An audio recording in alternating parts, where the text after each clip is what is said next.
Hello friends, எல்லாருக்கும் வணக்கம். எல்லாரும் எப்படி இருக்கீங்க? நல்லா சேஃபா இருப்பீங்க அப்படினு நம்புறேன். இன்னைக்கு நம்ம நிக்கிஸ் கிச்சன்ல நம்ம பார்க்க போறது நல்ல தித்திப்பான ஒரு பாயாசம் எப்படி பண்றதுன்னு பார்க்கலாம். கிருஷ்ணருக்கு ரொம்ப பிடிச்சமான அவல் வச்சு நம்ம இன்னைக்கு அவல் பாயாசம் பண்ண போறோம். பொதுவா இந்த பாயாசத்தை கிருஷ்ண ஜெயந்தி அப்ப பண்ணுவோம். எப்பயுமே ஒரே மாதிரி பால் பாயாசம், சேமியா பாயாசம், அப்புறமா பருப்பு பாயாசம் வச்சு போர் அடிச்சிருச்சு அப்படினா உங்க வீட்டுக்கு கெஸ்ட் வராங்க, இல்லை உங்கள் வீட்டில் ஒரு ஃபங்க்ஷன், சின்ன ஃபங்க்ஷன் வைக்கிறீங்க அப்படின்னா கூட, இல்லை உங்கள் குழந்தைகளுக்கு வித்தியாசமாக ஏதாவது செஞ்சு கொடுக்கணும் அப்படின்னு நினச்சிங்கன்னா இந்த பாயசம் ஆப்டாக இருக்கும், நல்ல டேஸ்ட்டாக இருக்கும் உங்களுக்கு சாப்பிட்றதுக்கு. இன்றைக்கி ஒரு பர்ஃபெக்டான அவல் பாயாசத்தை எப்படி வீட்டில் பண்ணலாம், இதுக்கான அளவுகள் என்னென்ன அப்படிங்கிறத செஞ்சு காமிக்க போகிறேன். வாங்க வீடியோவில் பார்க்கலாம். பாயசம் பண்ணுறதுக்கு முதல்ல ஒரு கடாயில் 1 டேபிள் ஸ்பூன் அளவுக்கு நெய் போட்டுக்கலாம். இந்த பாயாசத்தை இன்னும் கொஞ்சம் ஹெல்தி ஆக்கிறதுக்காக நான் நிறைய நட்ஸ் யூஸ் பண்ணியிருக்கிறேன். நல்லா ஒரு 10-15 போல் முந்திரி, அப்புறமா பாதாம், அது தோலை வந்து கட் பண்ணிட்டேன். அதுக்கப்புறம் அதோட கொஞ்சம் பிஸ்தா, இது எல்லாத்தையுமே போட்டு சின்ன சின்னதாக கட் பண்ணி எடுத்துருக்கிறேன். இது வந்து பாயாசத்தில் வாயில் கடிப்படும் போது நட்ஸ் நிறையா சேர்த்தோம் அப்படின்னா ருசி நல்லாயிருக்கும், அதே மாதிரி சத்தும் கூட. இப்போ இதை போட்டு ஒரு 2 நிமிஷம் நல்லா வதங்கினதுக்கு அப்புறமா நீங்கள் வந்து ரெய்சின் சேர்த்துக்கோங்க. உலர் திராட்சையை முதவே சேர்த்துக்கூடாது, பாதி இந்த மாதிரி வதங்கினதுக்கப்புறம் நீங்கள் சேர்த்து ரெண்டையுமே நெய்யில் நல்லா வறுத்து எடுத்துக்கோங்க. இப்போ இந்த உலர் திராட்சை நல்லா உப்பி வர பக்குவத்தில் நீங்கள் வெளியே எடுத்துட்டிங்கன்னா பர்ஃபெக்டாக இருக்கும். அப்போ அந்த டைமில் நட்ஸ் எல்லாமே கரெக்டாக பொரிஞ்சு வந்துடும். ஸோ இது எல்லாமே ஒரு சின்ன சின்ன டிப்ஸ் தான் சமையலில். பார்த்தீங்கன்னா ரொம்ப வறுபட்டுருச்சு அப்படின்னா கூட டேஸ்ட் மாறிடும். இப்போ இது ரெடியாக இருக்குது. இதை ஒரு பிளேட்டுக்கு நம்ம மாற்றிட்டு அடுத்த என்ன பண்ணணும்னு சொல்கிறேன்.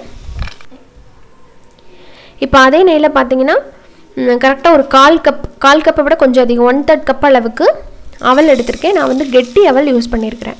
உங்ககிட்ட சிவப்பு அவல் இருந்தது அப்படின்னா நீங்கள் அதை யூஸ் பண்ணிக்கலாம், பாயாசம் அருமையாக இருக்கும். பட் எங்கிட்ட நீங்கள் சிவப்பு அவல் இல்லை, வெள்ளை அவல் வச்சு, அதுவும் கெட்டி அவல் வச்சு தான் நான் இதை பண்ணுறேன். போட்டு கொஞ்சம் நேரம் நல்லா இந்த மாதிரி பொரிஞ்சு வரும், அது வரைக்கும் நீங்கள் நல்லா வறுத்ததுக்கப்புறமா இதில் நம்ம பால் சேர்த்து வேக வச்சிடலாம்.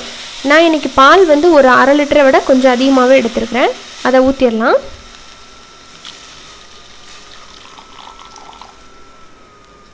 சில பேர் வந்து தட்டை அவல் வச்சு, அது ரொம்ப சாஃப்டாக இருக்கும் இல்லைங்களா, அந்த அவல் வச்சும் பண்ணுவாங்க. எனக்கு என்னமோ அதை வச்சு பண்ணும்போது ரொம்ப கொலன்னு போகிற மாதிரி இருக்கும். இப்போ கரெக்டாக ஒரு 5-7 நிமிஷத்துக்கு அப்புறம் பார்த்தீங்கன்னா இந்த மாதிரி நல்லா கொதித்து வெந்துக்கிட்டு இருக்குது. இன்னும் கொஞ்சம் வேகணும். இப்போ பாதி தான் வெந்திருக்கும், இன்னும் கொஞ்சம் வேகணும்.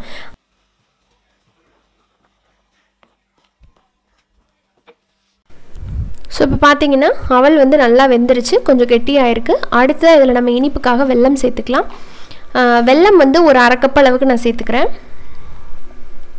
துருவன வெல்லம் நான் வந்து அப்படியே ஆட் பண்ணிட்டேன். என்னோடய வெல்லத்தில் வந்து கல் மண் இல்லை அப்படிங்கிறதுனால நான் அப்படியே சேர்த்துக்கிறேன். உங்கள் வெல்லத்தில் கல் மண் இருந்தது அப்படின்னா கொஞ்சம் தண்ணி ஊற்றி அடுப்பில் நல்லா காஞ்சதுக்கப்புறம் வடிகட்டி இதில் சேர்த்துக்கோங்க. சேர்த்து ஒரு கொதி நல்லா வந்ததுக்கப்புறம் இதில் ஏலக்காய் தூள் சேர்த்துக்கலாம். ஏலக்காய் தூள் என்ன இவ்வளோ சேர்க்குறேனே அப்படின்னு நினச்சிடாதீங்க. ஒரு 5 ஏலக்காய் தான் நான் பொடிச்சிருக்கேன். கூடவே வந்து கொஞ்சம் சர்க்கரை சேர்த்து பொடிச்சதுனால குவான்டிட்டி அதிகமாக இருக்கிற மாதிரி இருக்குது. அடுத்து இதில் நம்ம வறுத்து வச்சுருக்கிற நட்ஸ் எல்லாத்தையுமே சேர்த்துட்டு நல்லா மிக்ஸ் பண்ணி விட்டுடலாம். ஸோ இதெல்லாம் சேர்ந்து ஒரு கொதி வரட்டும். ஸோ இப்போ பார்த்தீங்கன்னா தெரியும், பாயாசம் வந்து நல்லா கொதிச்சு வீடே அவ்வளோ ஒரு வாசனையாக, நெய்யோட வாசம், அந்த நட்ஸ் எல்லாம் சேர்த்து அவ்வளோ ஒரு சூப்பராக இருக்குது.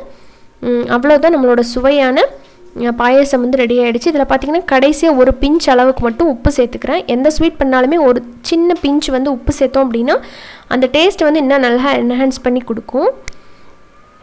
இதே மாதிரி இதே அளவுகளோட இந்த அவல் பாயாசத்தை நீங்களும் செஞ்சு பாருங்கள், நல்லாயிருக்கும். செஞ்சு பார்த்துட்டு உங்கள் ஃபீட்பேக் சொல்லுங்கள். இந்த வீடியோ உங்களுக்கு பிடிச்சிருந்தது அப்படின்னா மறக்காமல் நம்ம சேனல் நிக்கிஸ் கிச்சனை சப்ஸ்கிரைப் பண்ணிவிட்டு கூட இருக்கிற பெல் ஐக்கானை கிளிக் பண்ணுங்கள்.